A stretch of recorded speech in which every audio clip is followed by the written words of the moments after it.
touch the soil and love the land and be alive with the land. I want to welcome my congregants and friends from Temple Israel of Greenfield. I want to welcome everyone who has the practice and the understanding of resting, of working and then resting and renewing and appreciating the work that we've made. So I want to welcome people that do that. I want to welcome all the co-conspirators in heartfelt and restorative action, affect, and words. I want to welcome my teacher and friend, Adele Smith Penniman, and all of you. Hine Matovu Manaim, how good it is to be gathered together. And of course, our special guest, Leah Penniman, and we'll hear more about her and from her in a moment. You may be surprised to hear that by very, very coincidence, this very, very Shabbat that the Jewish people are celebrating at this time is a time of bringing together all of the materials of the planet and all of the craft and handiwork and work of the planet. We receive the instructions on this Shabbat to build a sacred indwelling place, which is made of all the materials of the earth and all the crafts of the humans. And all of these materials and work together and craft together that we bring together in this portion called Truma, which means raising up. These are the gifts that we bring together in order to make a sacred space to raise up our physical existence. And one of the verses in this portion, which I am now putting into the chat for everyone, is Lord, prepare me, build me a sanctuary, and I will dwell in them. So I'd just like to sing this as our welcoming song and our just touching in with Shabbat a little bit as we gather. So you're all muted, so you can sing as loud as you want. Lord, prepare me to be a sanctuary, pure and holy, tried and true, with thanksgiving will be a living sanctuary for you. Let your voice carry the beauty of your intention. Lord, prepare me to be a sanctuary, pure and holy, tried and true, with thanksgiving I'll be a living sanctuary for you.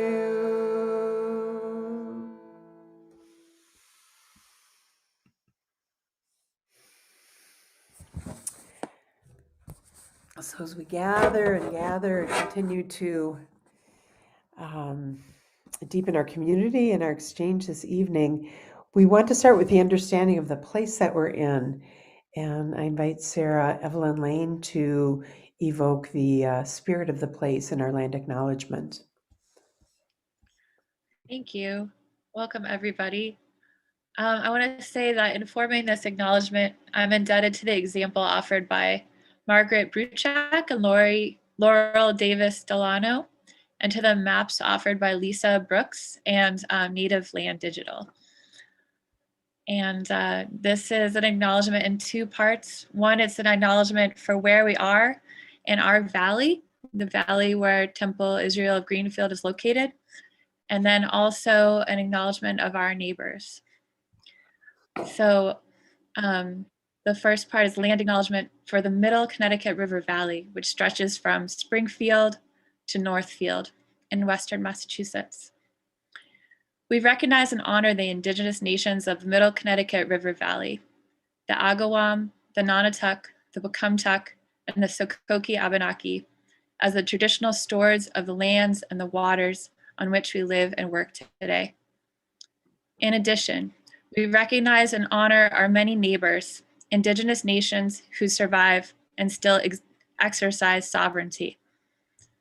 To the east, the Nipmuc Nation, the Chowbuna Gunga Maug Nipmuc, the Massachusetts at Ponkapook. To the southeast, the Akina Wampanoag, the Chappaquiddick Wampanoag, Herring Pond Wampanoag, Mashpee Wampanoag, Seekonk Wampanoag, and Narragansett. To the south, the Mohegan, the Eastern Pequot, the Mashantucket Pequot. To the west, the Stockbridge Munsee Mohican. To the north, the Abenaki Nation of Missisquoi and Nulhegan Abenaki. We respect the sovereignty of these and hundreds of other Native American indigenous nations that survive today, and we pledge to support the rights of these nations and the interests of indigenous peoples. And as part of that, I'm gonna drop in the chat a link to our nearest neighbors, the Nipmuc Nation, so that everybody can connect with them if they want to pursue that. Thank you. Thank you. We're so delighted to have our keynote speaker tonight, Leah Penniman, and I've asked Alyssa Bauer, who has worked a little bit with Leah, to be the person to officially welcome and introduce Leah this evening. Hi. So Leah Penniman is a Black Creole farmer, mother, soil nerd, author, and food justice activist from Soulfire Farm in Grafton, New York. She co-founded Soulfire Farm in 2010 with the mission to end racism in the food system and reclaim our ancestral connection to land. As co-director and farm manager, Leah is part of a team that facilitates powerful food sovereignty programs, including farmer training for Black and Brown people, a subsidized farm food distribution community program for communities living under food apartheid, and domestic and international organizing toward equity in the food system. Leah has been farming since 1996, holds an MA in science education and a BA in environmental science and international development from Clark University, and is a queen mother in Bundun. Leah trained at Many Hands Organic Farm, the farm school in Massachusetts, and internationally with farmers in Ghana, Haiti, and Mexico. Her book, Farming While Black, Soulfire Farm's Practical Guide to Liberation on Land, is a love song for the land and her people. I'm so grateful to Leah for coming to speak with us on Shabbat. My experiences at Soulfire Farm and with the Northeast Farmers of Color Network have changed my life and have been deeply life-affirming. So welcome and thank you. Thank you so much. Thank you so much. That's a beautiful welcome. Leah is going to lead us in bringing in the light of Shabbat as the very first thing. Thank you, sister, for coming.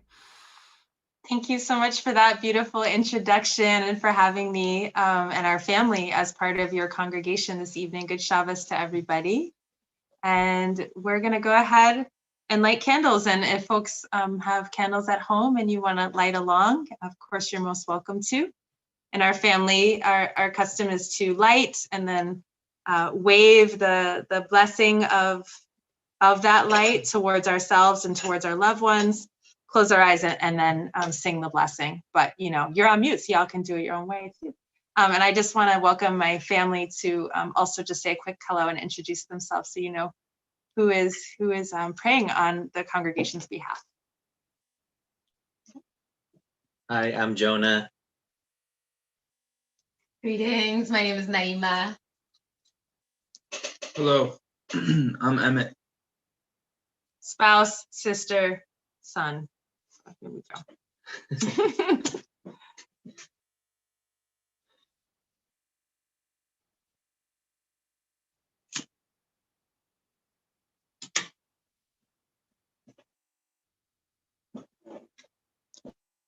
Baruch atah Adonai Eloheinu melech haolam asher kiddushanu b'mitzvotav v'tzivanu lehadlik ner shel Shabbat.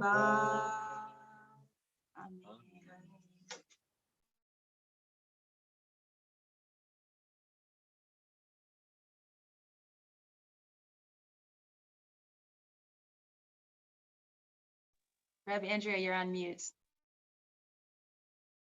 Thank you. Amongst the rituals that we are doing tonight to have our taste of Shabbat is the Kiddush for Shabbat. I'm going to do that in a mixture of Hebrew and English, but a lot of English in here. And so if you have a cup or an intention of a meal that you're anticipating or remembering, we gather our wine up in our hand today and remember that in 6 days God created heaven and earth and all that is, and the seventh day, a time of rest and reflection and taking in and feeling satiated, was given for all of us to rest from our work and experience blessing, to have the seventh day as a day of sanctity and drawing near, to have a day of honoring all of creation. And we, in honor of this wine, we say the blessing on this fruit of the vine. Baruch atah Adonai Eloheinu melech haolam borei peri hagafen. We don't quite drink yet, and we continue. How beautiful it is, how holy it is that this cycle of work and rest has been implanted into all of creation. The cycle of work and rest has been implanted into our social systems. When the slaves in Egypt were freed to observe the Shabbat, to stop from their servitude, and to stand and rest and appreciate and prepare to co-create with Creator.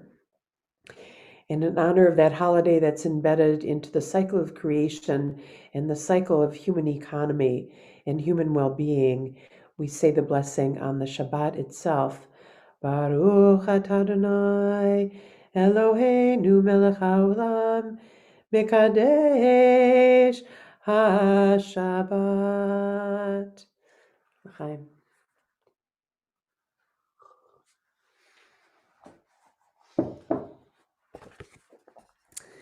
The rule I like to follow is that if somebody made challah, they are the people that are elected to be the people that say hamotzi for us. And this is the last of the brachot we're going to say together.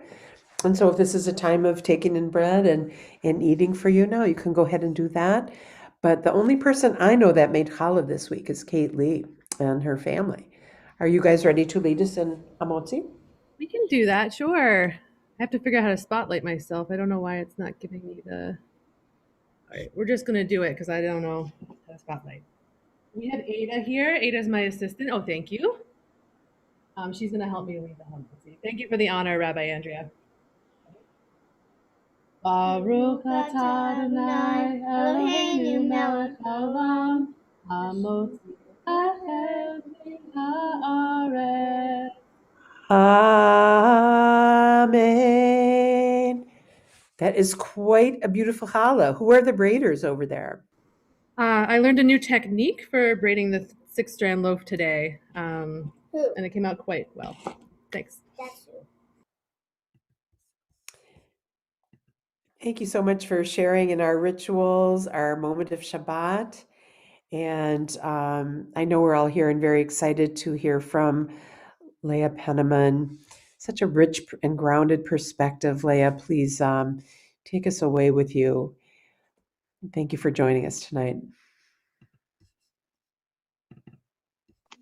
Well, thank you all so very much for including me in this. And I feel honored and excited to get to talk about some of the ways that we at Soulfire Farm and in the wider food and land justice movement work on the theme of social justice, and also how that intertwines with the Jewish values that our family holds dear. So for those of you who've seen me speak before, I see some of my beloveds out there. Some of this will be familiar to you, but what is added in is, how does this articulate with our values as Jews? So I am super excited. Give me one moment just to get the technology in order here. And share with you a bit of our story.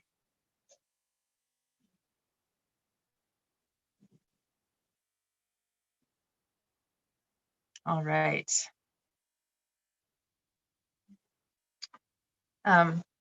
So like so many of you, I have many names.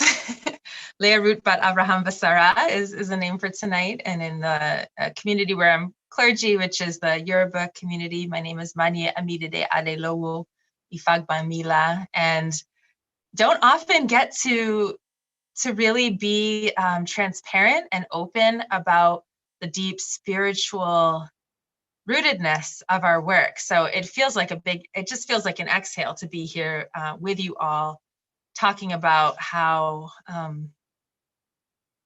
sacred the social justice work is. It isn't just material, it really transcends. And I want to, in the spirit of Ushpizin, of calling in our ancestors and those who went before, I want to honor the people who came before me, who really made me understand the importance of family, the importance of justice, the importance of land.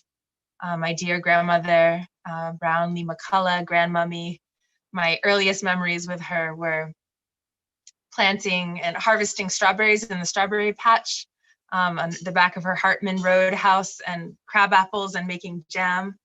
My wonderful grandfather, Samuel Cornelius Smith, who instilled so many values around justice, around hard work, around family, and all of the ancestors in my paternal and maternal lineage. And invite you in this moment, since we have access to the chat, to call in the names of ancestors who taught you something that made you who you are today as it relates to Tikkun Olam, as it relates to social justice. And we'll take a moment now to write their names and honor their contributions to who we are.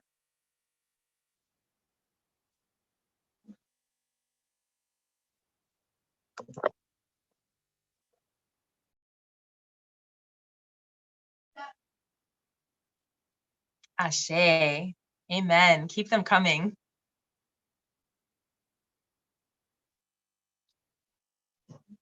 And since we already did a land acknowledgement, which I so appreciate, I'll just add one thing, that for us at Soulfire Farm on Mohican territory, it's been very important to us to both name, but also to pledge to work in solidarity with the original people of the lands upon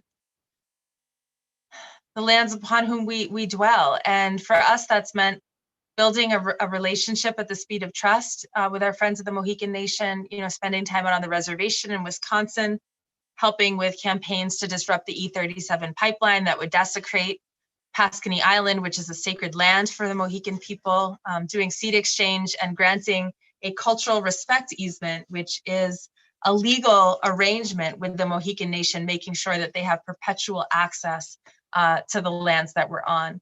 And I say this not to be performative or boastful, but to say that I think it's important to go beyond the naming, and to also pay attention to what solidarity really looks like on the terms of the people to whom we're accountable. And then the additional shout out that I want to give is, of course, to our whole awesome team at Soulfire Farm. It's not only me here. There's 10 of us who work for this organization, and then a network of 350 Black and Brown farmers in the Northeast who are part of the Northeast Farmers of Color Network, and we all exist and thrive because of one another. So let's talk a little bit about the why. Like, why why do I believe that food and land justice are so integral to social justice? What are the problems we're trying to solve? What are the ways that we're trying to address them? How do they articulate with Jewish values? So I want to start out with this incredible painting that Naima, who you met earlier during candle lighting, she created this painting to honor our ancestral grandmothers who braided seeds into their hair before being forced to board transatlantic slave ships. Those who believed against odds in the future of tilling and reaping on soil and believed that we, their descendants, would exist to inherit that seed. And for those interested in the powerful history of seed braids, I recommend Judith Carney's book, Black Rice, to investigate more about the history.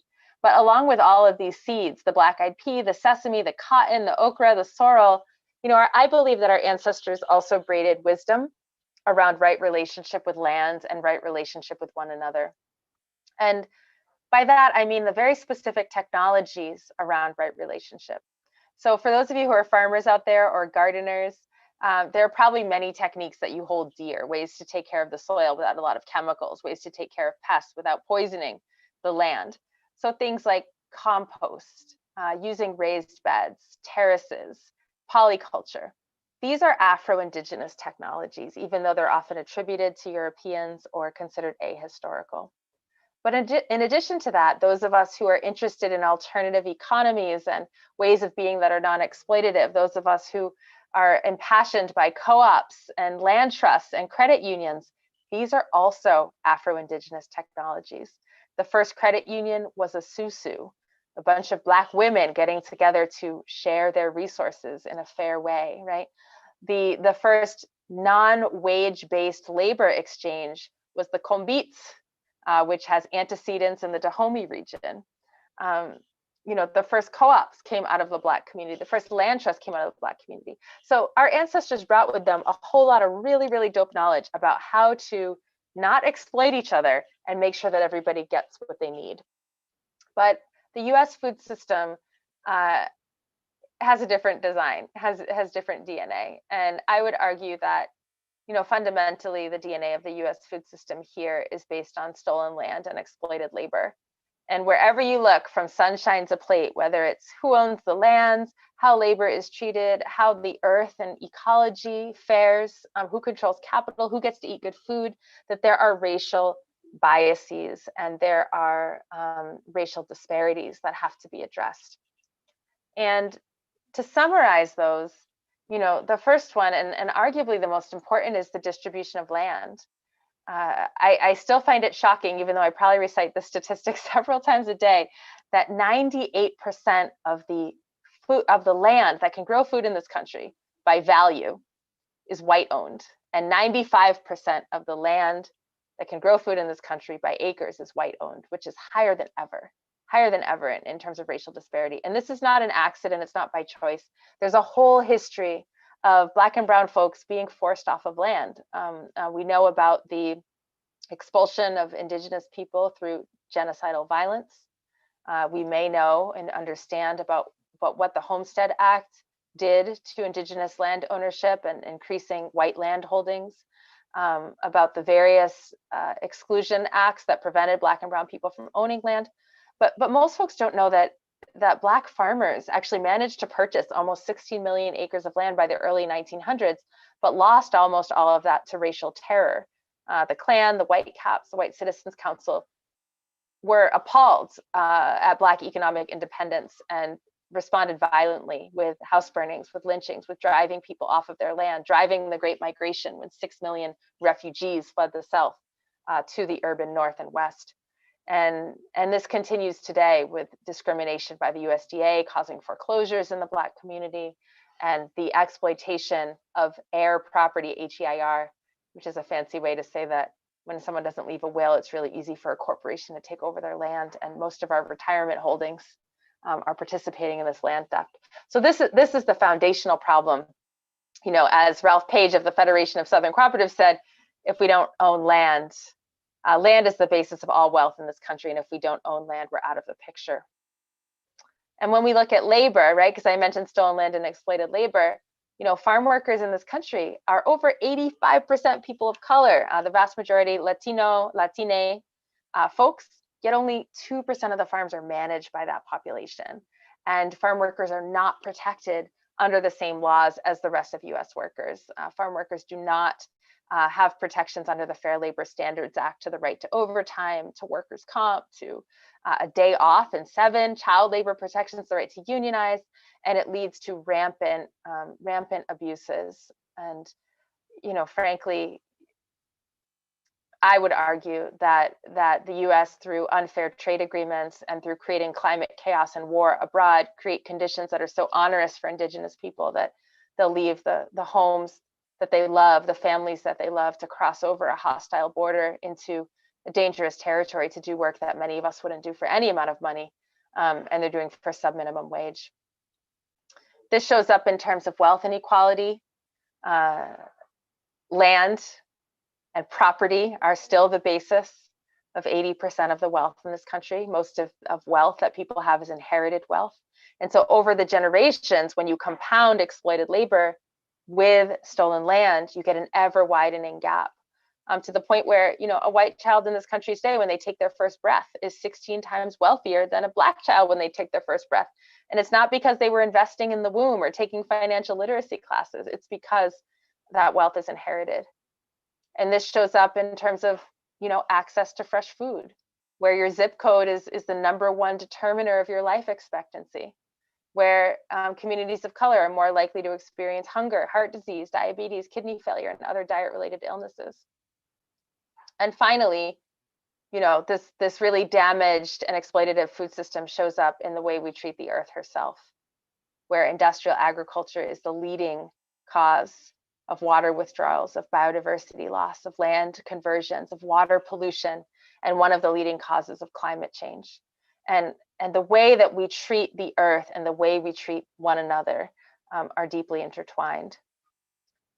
Even more exacerbated in a time of COVID, right? When these pre-existing disparities are amplified, when we see the choke of wildfires and the choke of lungs in response to COVID, and the choke of police violence on the Black community, these existing disparities that maybe were easy to ignore in the past are laid bare.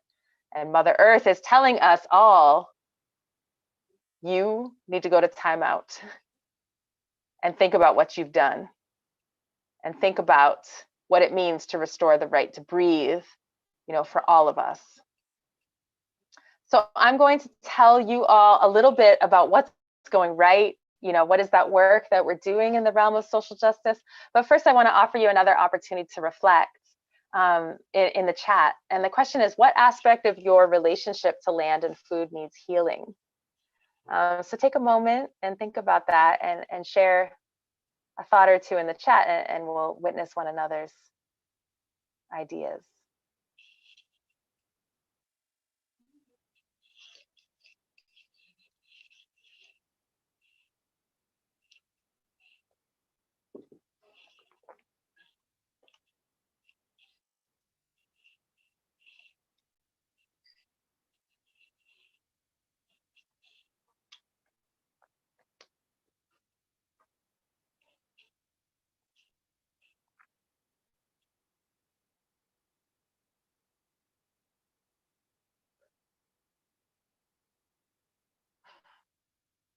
Addiction, reparations, appreciation, attention to privilege, growing my own food, buying local, supporting Soulfire, thank you.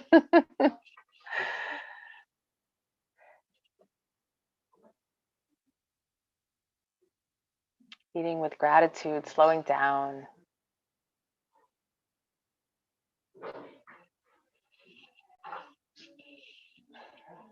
Composting, growing my own food. This is beautiful. Keep those ideas coming, y'all. Absolutely beautiful. So here's the good news.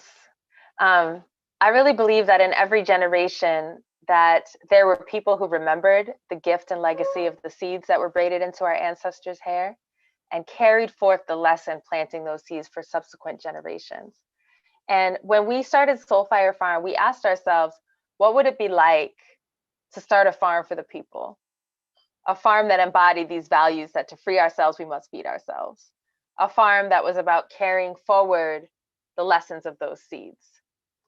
And so we asked ourselves, how do we build on the legacy of remembers like Dr. George Washington Carver, who at Tuskegee University in the late 1800s and early 1900s became the founder of the modern organic and regenerative movement, convincing an entire generation of farmers that they needed to plant cover crops, that they needed to compost, muck out the wetlands and pile on mulch, that they need to rotate their crops and have diversified horticulture. People thought he was crazy at the time.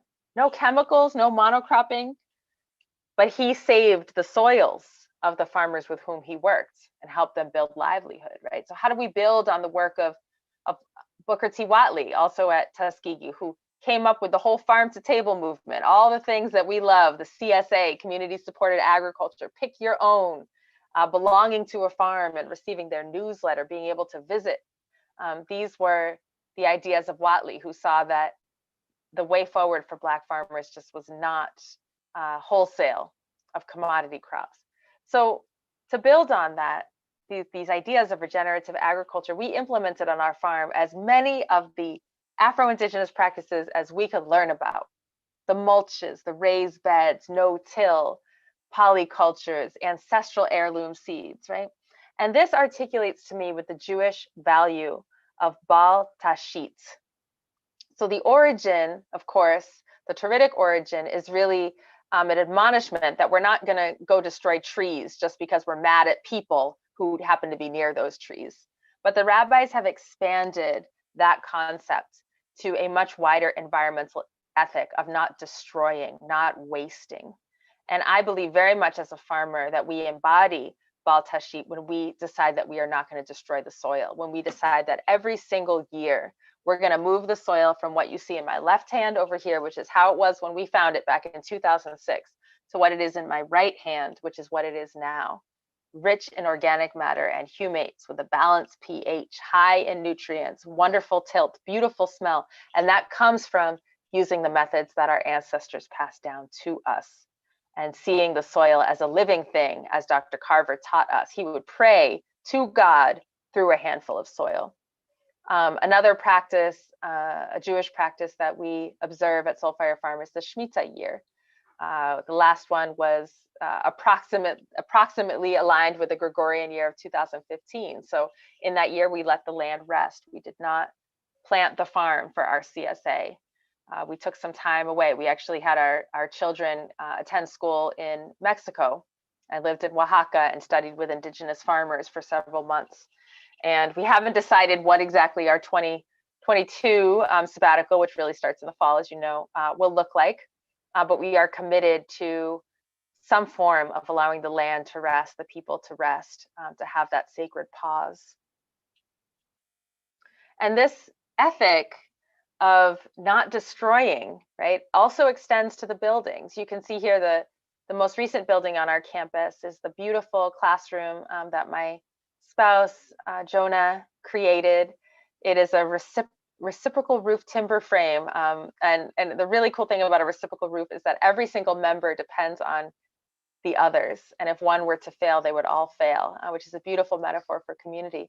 But in relationship to environmental ethic, this is sustainably harvested local wood. The insulation is recycled paper and sawdust. We use reclaimed materials from the trash. We build super energy efficient buildings. We make sure that labor is treated fairly on the job site. And all the buildings here are straw bale home, passive solar and solar hot water and more follow this ethic of natural and green building. So building on that value, we started to ask ourselves, in addition, how do we carry on the seeds of these remembers? This is the Black Panther Party, feeding 20,000 children every day free breakfast, which became the basis and the foundation for the free breakfast program that is run in our schools. And that idea of survival programs, that idea of making sure that one another's basic human needs are met, we decided to embody that through what we call our solidarity shares. So all the food and medicine that we harvest, the vegetables, the fruits, the eggs, the meat, the honey, the mushrooms, gets boxed up and delivered to community members who need it most, survivors of food apartheid in our community, through a doorstep delivery program where folks pay anything they can afford down to nothing for that food. And to me, that is an interpretation of the Jewish values of Peah and Leket, the corners and the gleanings, right? So the Torahic origins, of course, being that farmers are told that the corners of their field and the gleanings, which are the leftovers, those aren't for you to harvest and sell. Those are to be left for the poor. And while we don't literally, mostly because of geography and access, don't leave the corners and have people come over and harvest them, we are making sure that a portion of the harvest goes to people who otherwise would not have access, people who tell us that otherwise they'd be eating boiled pasta or whatever you can get at the corner store. And here's our delivery van, which is a really creepy white van. I don't know why they still make these. They're affordable, but it's made slightly less creepy by the, sticker and by the cute teenager, my son, carrying the box. So we asked ourselves, how do we carry on the legacy of these rememberers? I've already mentioned Tuskegee University, but in addition to having the wonderful Dr. George Washington Carver and Booker T. Whatley, they were the first university to have what's called an extension agency. And for those of you who are farmers, you know how important it is to be able to call up an expert to help you with a sick chicken or to tell you what's wrong with your fruit trees. So this idea of a university extending itself into the community came out of Tuskegee because they realized these poor rural Black farmers were just not going to be able to make it all the way to the institution to get the latest techniques and tools and things. So at first, with just a mule and a cart, they went out to the far-flung counties. They found the most dilapidated, busted, beat-up farm. They fixed up the fruit trees. They nursed the animals back to health. They planted cover crops. They installed fencing. And then they turned that farm into the demonstration site for other farmers to come and see. And then they moved to the next county. Later on, they graduated to this wagon that you see here, the Jessup wagon that they were very proud of. But originally, again, it was just a mule and a cart. And this idea that the knowledge we have needs to be shared is essential to our programs at Soulfire. So we have the Soulfire Farming Immersion, which is the most popular one. It's a 50-hour residential course that brings people from all around the country who are aspiring farmers to learn everything from seed to market. We also have our youth camp. We have day-long programs, apprenticeships, online programs, Spanish, English. We have a fellowship that provides a year's salary to farmer graduates of our program to start their own farm.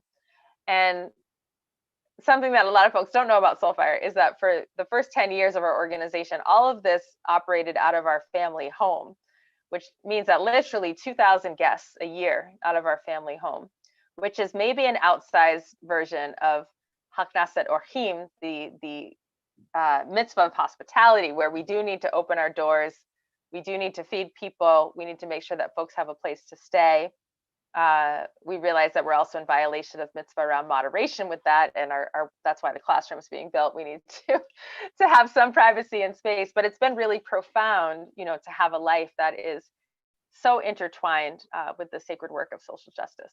And we also offer, of course, a special certificate program in looking fly while hanging onions in the barn.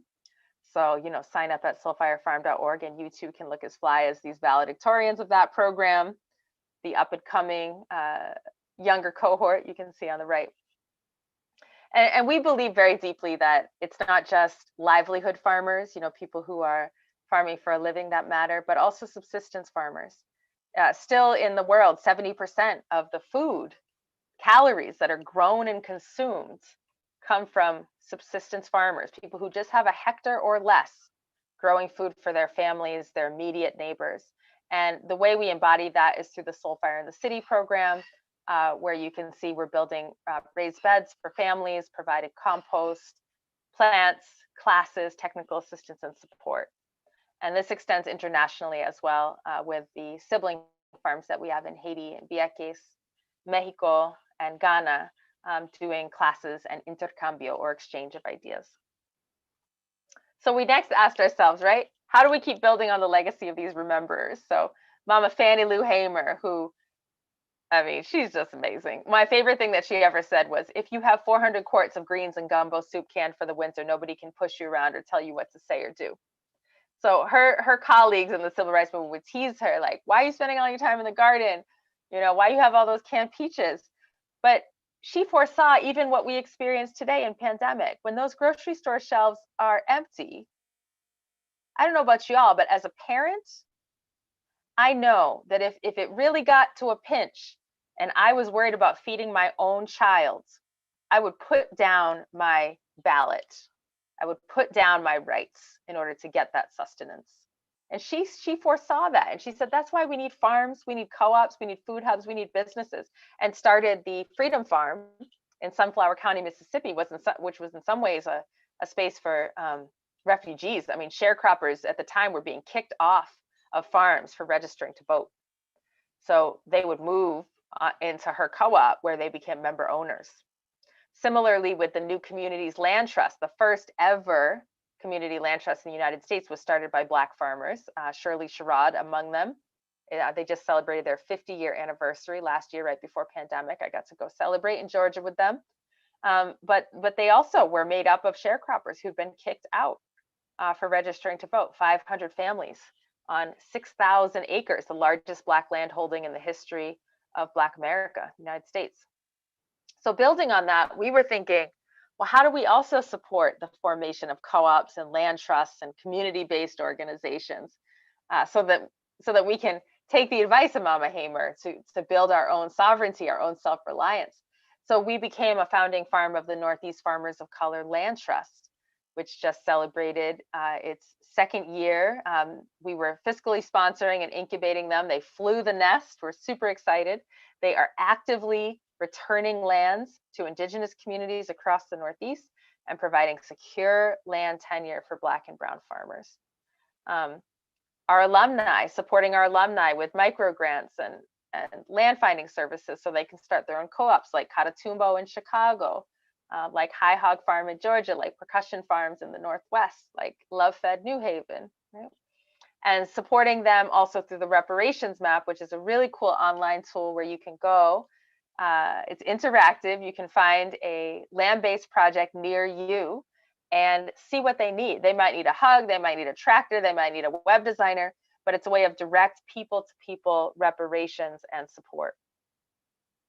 And then finally, we asked ourselves maybe the hardest question, you know, because I actually had one of my elders, Baba Halfkenny, was talking about how in the civil rights movement, Black farmers were the backbone of the whole situation, which I didn't realize. And you can see in the top left picture here, some organizers gathering at a farmer's home.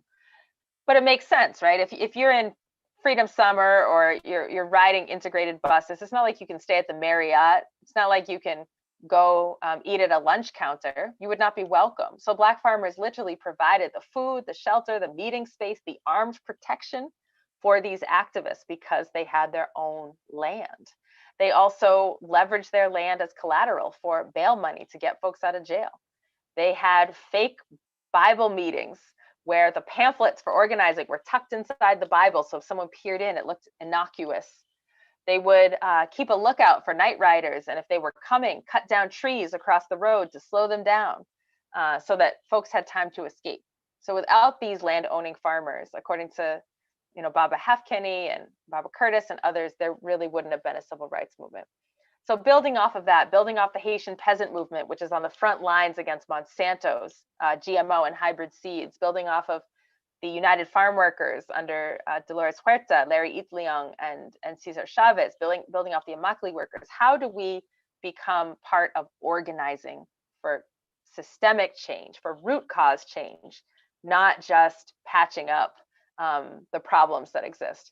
And so part of that organizing looks like working with the National Black Food and Justice Alliance on policy, specifically helping to write part of the BREATHE Act, part of the Justice for Black Farmers Act, part of the Green New Deal to make sure that farmers and food workers are included. And then finally, I want to bring this back to the spiritual, and in this case, West African traditional spirituality, which actually has quite a bit in common with Judaism. That's a whole other speech. But one of the reasons that I I was really drawn to Judaism was because of my experience living in Ghana in my early 20s and learning from the elders there that they consider themselves to be cousins of the Hebrews and have a whole narrative about how they were enslaved in Egypt, but they didn't get out and instead migrated west a generation later. But they carry with them the tradition of Shabbat, the tradition of bris, the tradition of placing the headstone a year later, some naming traditions. So really, really fascinating parallels there and history to investigate. But I was there apprenticing myself to the Queen Mothers, who you can see here. They are the griot, they're the conflict mediators, they're the environmental protectors. They literally take in orphans and run businesses to support them. They hold the tradition. And they were flabbergasted at the way we treat the earth here in the United States. They said to me, like, Leah, is it really true that you would in the US put a seed in the ground and nobody prays, nobody sings, no one dances, no one pours libation, no one even says thank you to the earth, and you expect the seed to come up and nourish you? And upon telling them that that was true, they said, well, clearly that's why you're all sick over there, right? You're sick because you treat the earth as a commodity and not as a relative. So part of our work is to reclaim that sacred connection to the earth and reclaim our cultural ways of being in relationship to the earth. Because I really believe for us to get free, right, the land needs to be free. And for the land to be free, we also need to be free as a people. The last Jewish value that I'll mention comes from Pirkei Avot, one of the most powerful reminders. I have to tell myself this every day because I'm a little bit over-functioning. But in Pirkei Avot 2:21, it says, you are not obligated to complete the work, but neither are you free to desist from it. And I know I can get in a trap sometimes where I think, well, you know, what is actually the point of doing anything if I can't do everything? But the reality is, like, all of us eat food, all of us live on land, all of us have some obligation to do something to fix this really whack food system, you know, and address specifically the racial oppression in the food system. So at Soulfire, we took a bunch of time to poll the field and see what are the ways that people can help. And there's a whole action guide on our website, but a few highlights, right? One is giving the land back, like literally giving title back. You mentioned that you're on Nipmuc land, and as you probably know, the Nipmuc only own 3 acres of land in their entire territory. And the Nipmuc Nation, which has its headquarters in Grafton, Mass, as well as the Eastern Woodlands Rematriation Collective, which works across Massachusetts and is Nipmuc led, are actively trying to get some land for their people. So giving over title, right? Reparations for Black folks. Legislative advocacy. I mentioned the Justice for Black Farmers Act. I didn't mention HR 40, which would push forth reparations. Language justice means providing interpretation and multiple languages. Divesting from corporations that trash the planet and human life, right? Buying from Black and brown producers, creating good jobs, and more. There are so many ways to support, and so many people and organizations to support right around us. Rise and Root Farm, Black Dirt Farm, Corbin Hill Food Project, Farms to Grow, the Land Loss Prevention Project, SAFON, Via Campesina, the Black Farmer Fund, Black Church Food Security Network, NEFOC, and more. And again, all of this is on our website. But the fundamental take home being that if we want to end racism in the food system, which is part of social justice, we need to make sure that we are trusting and deferring to the people most impacted by the problem. Not being paternalistic, not imagining we know the solutions, but being ready and willing to listen and ready and willing to give over power, resources, and dignity to folks most impacted by these harms. Because as we know, freedom is not a state, it is an act. It is not some enchanted garden perched high on a distant plateau where we can finally sit down and rest. Freedom is the continuous action we all must take, and each generation must do its part to create an even more fair and more just society. In blessed memory, John Lewis. So we are going to have some open conversation Q&A, which will be the part I'm most excited about to hear from you all. But I want to close with my all-time favorite poem by the wonderful Pablo Neruda, and it kind of sums up how I feel about everything in life. So it says, perdón si cuando quiero contar mi vida es tierra lo que cuento. Esta es la tierra. Crece en tu sangre y creces. Si se apaga en tu sangre, tú te apagas. Pardon me if when I want to tell the story of my life, it's the land I talk about. This is the land. It grows in your blood and you grow. If it dies in your blood, you die out. Amen, Ashe.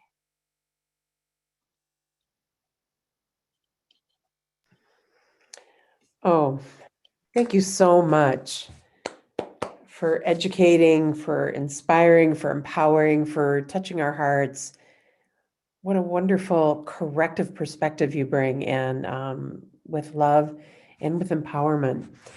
I'm so glad you're open to folks. I don't know if we should unmute people or encourage them to ask into the chat. What do you think? Our technological assistants. What do you think? What do you prefer, Leah? I think it'd be great to hear folks' voices if we can handle that technologically. I'm going to remove the spotlight so we can see each other a little more. Could folks indicate by raising a hand or?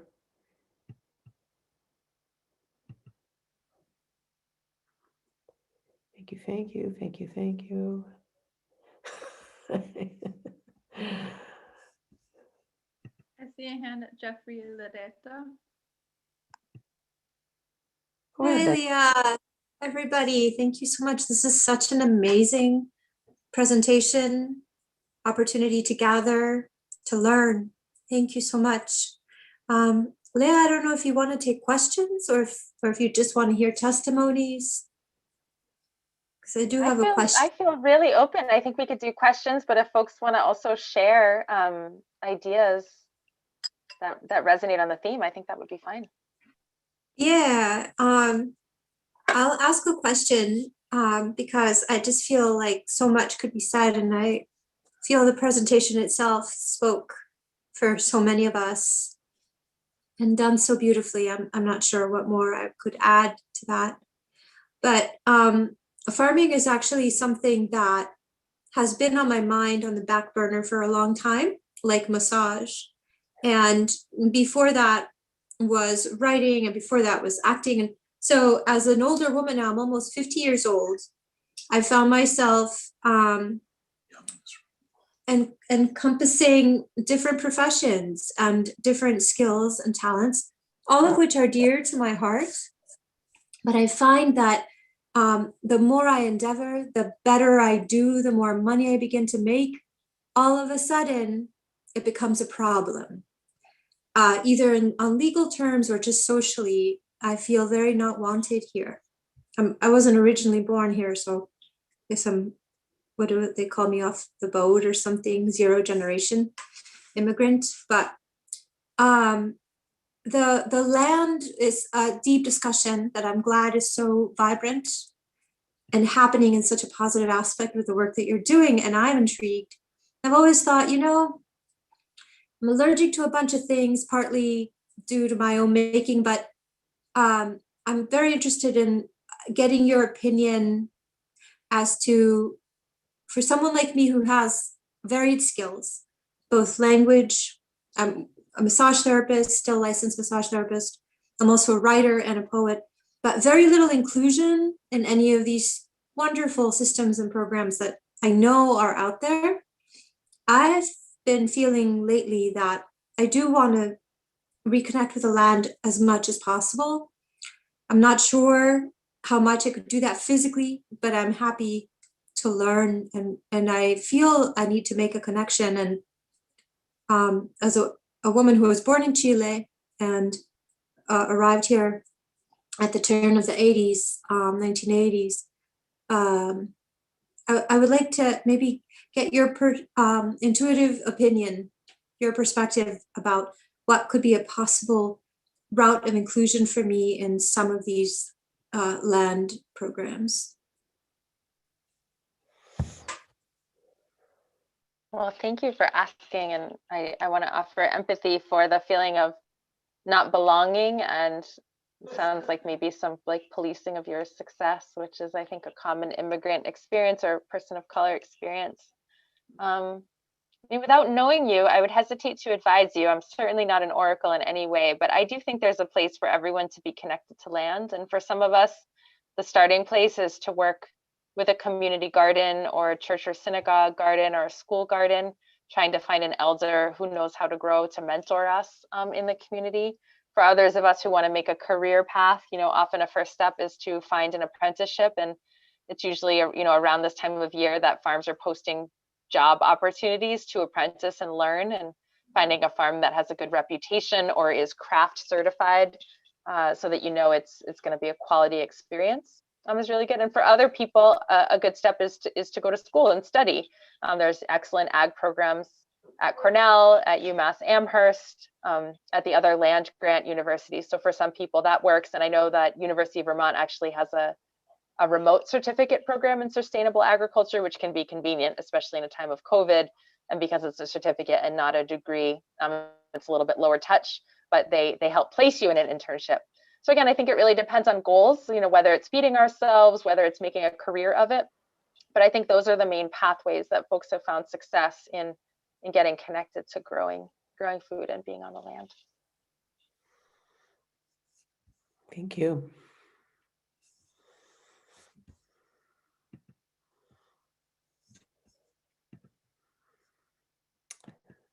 Other sharings, observations,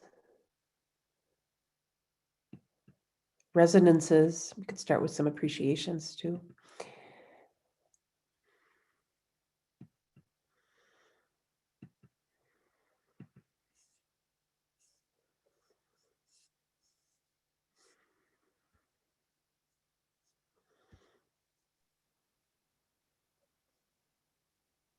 I just want to.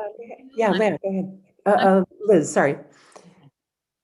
Oh, Leah, I would really love to hear you talk about some of the experiences of the people who come for the immersions. I mean, the healing from trauma based on land and the reconnection. I just think that's so connected to a lot of what you were talking about. Oh, thank you, Mother in Love, for bringing that up. Yes, I did not talk very much about trauma. So I'll first say in the abstract, then I'll tell you a specific story. So my dear friend Chris Bolden Newsom, who's a Black farmer in Philadelphia, reminds me that, quote, the land was the scene of the crime, right? So all that horrible stuff I was telling you all about, chattel slavery and convict leasing and sharecropping, that happened on the land. But I would add, she was never the criminal. In fact, the land was very likely the source of our strength, resiliency, and fortitude. It's part of West African cosmology that the land is alive and that the land holds our ancestors who are also alive and with us, giving us strength. So, but we have in many ways made the oppression that happened on land synonymous with the land itself, and believe that getting as far away from the earth is what would heal us. So it's been beautiful to be part of what we call the returning generation that's trying again to write a new story. And I'll tell you what that sometimes looks like. So there was a young man, DeJour Carter, who's now grown, but he was a young teen when he first came to the farm. And like so many, young Black folks, was definitely not trying to get out of the van. He's like, a bear's gonna eat me. I don't have anything to do with this dirty place. And the only thing that got him out of the van was seeing the rest of his friends start to go on the tour, and his fear of being alone and abandoned overcame the fear of possibly being devoured by a bear. So he gets out of the van, starts walking, sees it's way too muddy, it's going to ruin his new sneakers. So I tell him to take off his sneakers and just go barefoot. And DeJour is incredulous, but decides to go along with this plan. So we're walking, and none of the young people who are all barefoot by this point are listening. I mean, there's toads hopping across their feet. There's a snake. There's owls. I mean, it's just so much stimulation. They're squealing and squishing in the mud. And when we get back to debrief, I ask him how the experience was. And DeJour says, this is going to sound really weird, Miss Leah, but when my barefoot touched the earth, this memory of my grandmother came up through my foot and over to my heart. And I remembered before she died that we would garden together, and she would put a worm in my hand or a bug in my hand and tell me it's okay. And I didn't think I had anything to do with this place, but I realized I have everything to do with this place. And so the other kids started talking about their grandmas and their memories, honoring them. There were some tears shed. But that was a moment where a person's world went from like, here's what's possible to here's what's possible. And that's what connection with the land can do. Not every kid's going to become a farmer. That's okay. But for them to see, well, you know, if this person was able to start their own business doing what they wanted, maybe I could do that too, right? If this person can feel safe and comfortable in a situation that I thought was scary, maybe I can do scary things too. And so there's a lot of composting of trauma and limitations that happens through connection to the land in a way that's healthy and sovereign. God bless you. I'm going to go in order of the hands that I've seen, and Trevor Stannis has the next opportunity here. And then Yussel, and then Peter and Annie. Hi, I want to thank you, Leah, so much for all of your work, your book. I've watched a lot of your stuff. I've learned so much over the past year. My question is about basically alternatives to field agriculture, because I see a lot of like conservation projects and a lot of state land. I'm here in so-called Vermont, and a lot of like land access and also management practices from BIPOC folks are being incorporated, which is wonderful. But obviously, like, people need a place to live as well, permanently. So my thinking is that if we can show that we can like not cut down forests and drain swamps in order to meet our food and our energy needs, like I'm concerned also about solar farms using like lots and lots of land that could also meet our more basic needs. So I was wondering, yeah, if you on your farm or if you've seen alternatives that can kind of preserve the more natural environments and also meet our basic needs. Thanks. Oh, wow. Okay. So I'm definitely not an expert in that. I will say that probably the person who knows the most in our community is Olive Watkins at Oliver's Agroforest in North Carolina. So she's a Black farmer, president of the Black Farmer Fund, and is doing a lot of farming in the forest, right? So what do we, ramps and shiitakes and fiddleheads and hunting, sustainable hunting and harvesting, and what that can look like. I mean, certainly, as you probably all realize, that humanity was able to survive very well with having its agriculture as a small part of the natural ecosystem for some time, albeit a managed ecosystem. A lot of folks don't realize that the forests were managed with fire and with cutting in a way that would encourage wild berries and deer and possums and all of that to thrive. All that to say, you know, probably at our farm, what we do is maybe a compromise in that where we do perennial polycultures and agroforestry. So we are mimicking the forest by creating an agriculture that has an overstory of fruit or nut trees, a middle story of bushes, an understory of perennial herbs, and then annual crops interspersed. And it's all fertilized and grazed with ruminants and fowl. And so that kind of a system has the benefit that it does sequester carbon. It creates habitat for native wildlife, you know, pollinators, bats, all the things that we want. It prevents erosion and so forth. And so I imagine the answer is probably some patchwork of moving towards more agroforestry systems as well as forest farming. Oh, whoops. Thank you. And Yussel and Peggy, you guys are up next, and then Annie and Peter. So Yussel, there you go. It was I actually who raised my hand. I was really moved to hear about the Black sources for so much of the social justice activity that we're familiar with. And so I was also thinking about what Jewish culture contributes in that realm. And so one thing I was thinking about is the free loan fund, which is something communities set up and people can borrow and repay money without interest. And I don't know more details about how it runs, but there's one in Springfield, I believe. And the other, I'm thinking about a lovely children's book that I like so much called What ZC Saw on Delancey Street. And it's about a girl who goes, part of an immigrant community, and they have a fundraising evening for their Landsmannschaft, their community organization. And they have a room where the head of each family goes one by one, and and she sneaks in and finds out that there's a box of money there, and everyone goes in and they put in or they take out according to their need, and nobody knows whether they put in or took out. And it's a moving story, and I think it's such a good example of how we can treat people with dignity.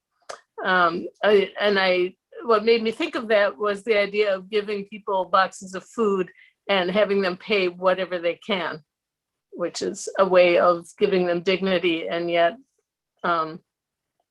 giving that to them at the same time. So thank you for what you've been teaching us.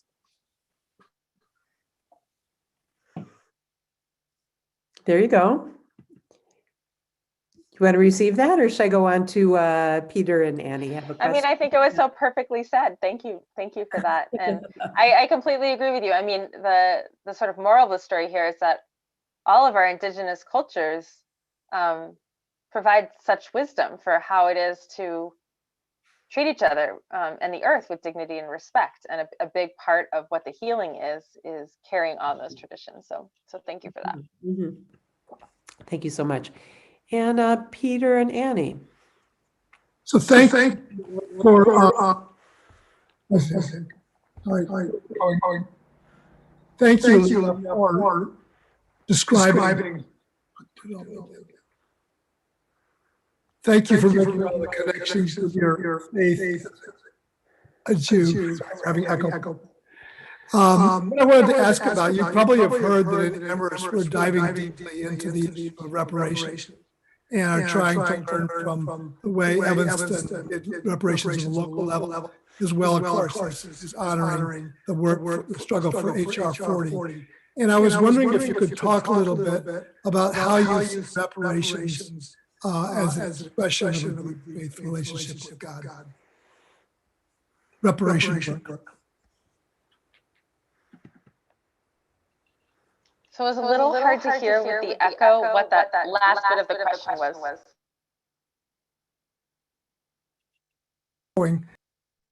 I'm so sorry, it's echoing. What I wanted you to talk about was how you see reparation work as a way of an expression of our relationship with God, of our faith relationship, how reparation flows from faith. Gotcha. And it seems like if everyone else mutes, it solves the echo problem. So that will be our lesson if you're not speaking to mute. So, well, I mean, there's kind of the obvious answer, right? Which is that reparations is actually built into Jewish law. The Shemitah of Shemitah, the Jubilee year, is the forgiveness of debts and the return of land. It's the massive redistribution of wealth with the assumption that imbalance will happen approximately every 2 generations. There needs to be an overhaul and a reset. So, I mean, it's right there in scripture. Reparations is part of our duty. But I was also in that moment thinking about, this other maybe riskier interpretation because it just came to mind. But I'll tell you a little story. So one of my mentors, Ed Whitfield, who works very hard on reparations and was a civil rights veteran, he said, imagine your neighbor came and stole your cow in broad daylight. Everyone saw them do it. And a couple weeks later comes back with remorse in their heart and tears in their eyes and says, I'm really, really sorry that I took your cow and I want to make it up to you. So every week for the rest of the cow's life, I'm going to give you half a pound of butter. Now, I don't know about y'all, but I would actually really want the cow back because reparations is predicated on the acknowledgement of theft. And theft is against Jewish law. And it's not enough to say you're sorry. You actually got to give it back, right? So I think that reparations it doesn't come from the place of a charitable place. It's really more of a tzedek place, a justice place about how do we make right what we all acknowledge went wrong. Thank you so much. And I'm going to bring Edgar in, if you could unmute. Hi, Leah. Thank you for this awesome presentation. I don't have much of a question. It's just the connection. We are a Freedom Farm community, and I just love Fannie Lou Hamer. She reminds me of my mother, who passed away, and we are a Christian farm, and it's very, very, very important to understand the connection of the Creator God in farming. When I plant a seed, even when I've started my little things in the house now, you give thanks. You have to give thanks to God for everything that you have. And our Christian heritage is embedded with Jewish heritage and spirituality. There cannot be one without the other. Where I'm coming from, we need the Jewish heritage because Christ is, grew up Jewish, and if you're ever, we're 2.5 hours, I think, south of you. We're closer to New York City. We had our second Sabbath year. We know there's a lot of similarities.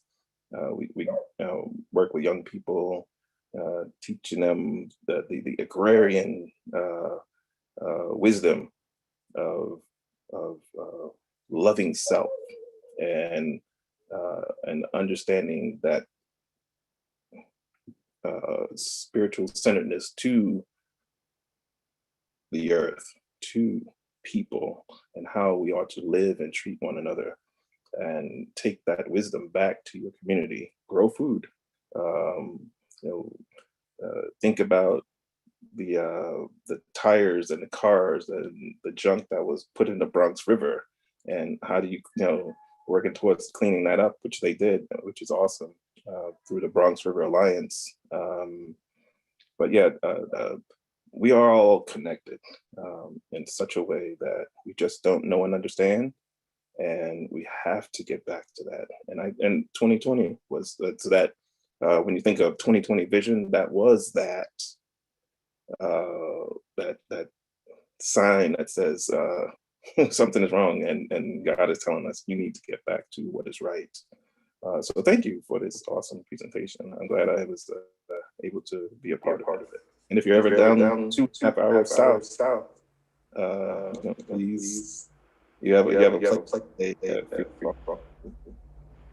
which the name came from Freedom Summer and the Freedom Movement, and Freedom Schools. I don't know if you've ever done Freedom Schools, but my wife and I did Freedom Schools, and I don't know if you mentioned that you did the food project.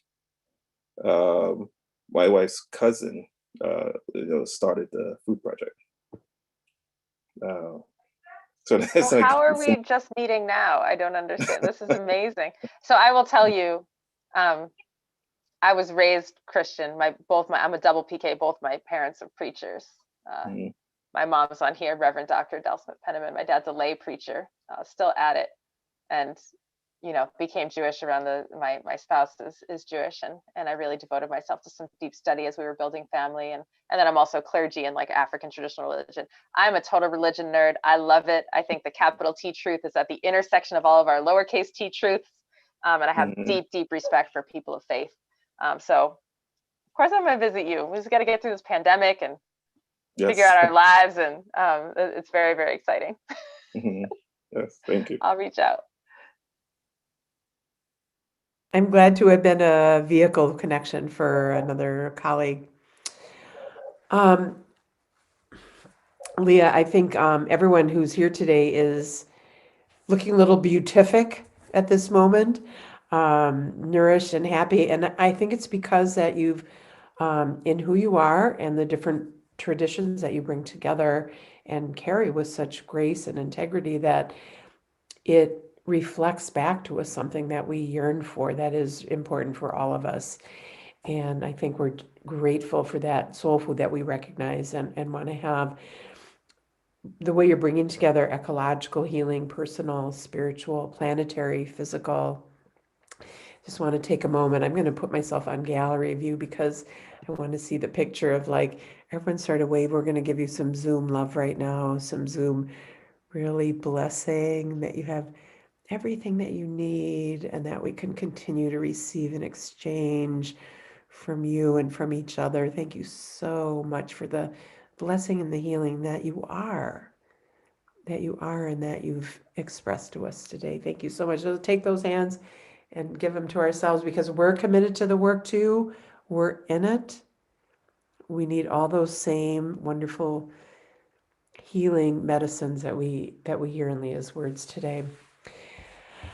Oh, my friend, do you have parting words for us?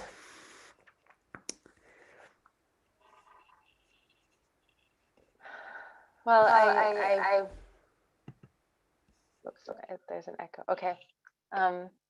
My parting words is a prayer that God bring each of you peace, that God shine God's face upon you, that God's light illuminate your path, and may you be well, spiritually, emotionally, physically, to the depths of your soul. May you be truly well.